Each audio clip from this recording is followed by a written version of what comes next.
Ma ogtahay inay jiraan dambiilayaal ku takhasusay inay dhac u geystaan bulshada qaybaheeda kala duwan, shirkadaha isgaarsiinta iyo shirkadaha waaweyn, ganacsatada iyo maalqabeennada, iyagoo cidna aan dhaafaynin.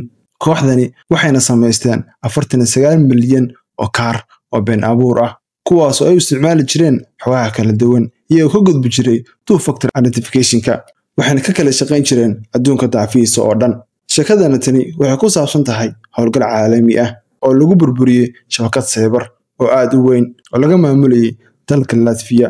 Kooxdani howlgalkoodan waxaa loo bixiyey SIM cartel. Ma ahayn tuugadani tuugo caadi ah, waxay ahaayeen tuugo aad u khatar badan, waxayna ahaayeen tuugo dhac badan geysanaysa daqiiqad walba iyo saacad walba iyo sikan walbaba. Waxay ahaayeen khubaro farsamo oo aad aqoontoodu u sarreyso, waxayna isticmaali jireen qaab kala duwan oo casri ah, waxayna ku shaqaysan jireen kumanaal kaar ama kumanaal SIM kaar oo kala duwan. Sidoo kaleeto waxay ka gudbi jireen nidaamyada difaaca ee internetka ama nidaamyada difaaca ee loo isticmaalo adduunka oo dhan, iyagoo ka shaqayn jiray wadamo aad u kala fog, waxayna ka gudbi jireen nidaam walba oo digital security oo aad loo adkeeyey. Kooxdani waxay dambiilayaasha u sahleen inay awood u yeeshaan inay iyaguna dambiye kala sameeyaan. Marka laga soo gudbo dhaca iyagu sameynayaan iyo boobka iyagu sameeyeen, haddana waxay dambiilayaasha kaleeto ka kareyn jireen kaarar kala duwan, kaararkaas oo loo isticmaali jiray dhaca internetka. Haddaba khiyaanada iyo xeeladaha ay isticmaali jireen waxaa ka mid ah inay diraan fariimo qoraaleed lagu dhacayo xogta bangiyada, iyagoo iska dhigaya inay yihiin cid markaa ka socda bankiga.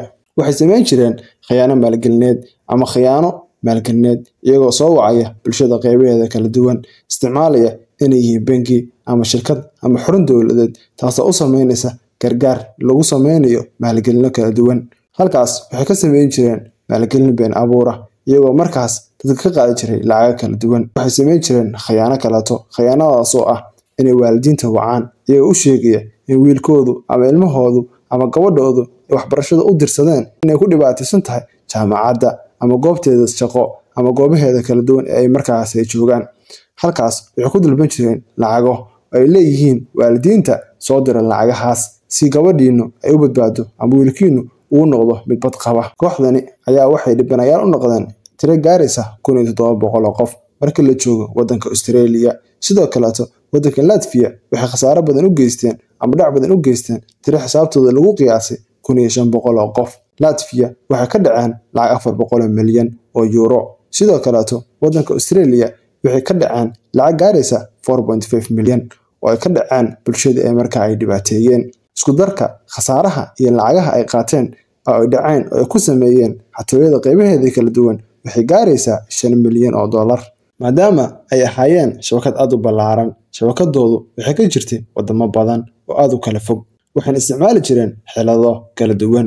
Qabashadoodii waxaa se kaashaday wadamo kala duwan oo caalami ah.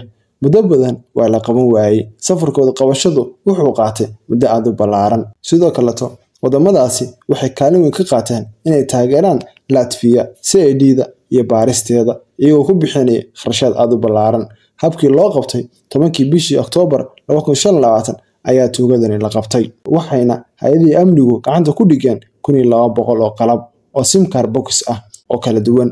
Latvia waxay qabatay ugu yaraan 5 qof oo u dhashay waddanka Latvia iyo abaanduulayaashoodii shaqada. Guud ahaan dadka la qabtay waxay isu gaarayaan 7 qof. Markii la soo afjaray howlgalkii SIM cartel, ciidamada ammaanku waxay xaqiijiyeen inay qabteen hanti aad u ballaaran oo kala duwan, hantidaas oo ah hantida ay ka dhaceen bulshada qaybaheeda kala duwan. Lacagta caddaanka ah ama lacagta kaashka ah ee ciidamadu qabteen waxaa ka mid ah oo la xanibay lacag ku dhow 430 milyan oo dollar oo laga helay akoonkoodii bankiga. Sidoo kaleeto waxaa la qabtay lacag cryptocurrency oo gaaraya 260,000 oo dollar. Hantida kale oo ay ciidamadu qabteen waxaa ka mid ah 4 baabuur oo ah baabuur aad qaali u ah.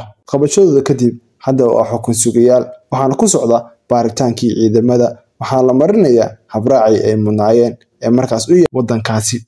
Haddaba daawade, adiga warbixintan daawanaya maxay kula tahay in dambiilayaashu ku khaldoomeen oo suurto gelisay in la qabto? Adiga ahaan maxay tahay aragtida guud ee aad ka qaadatay sheekada tani?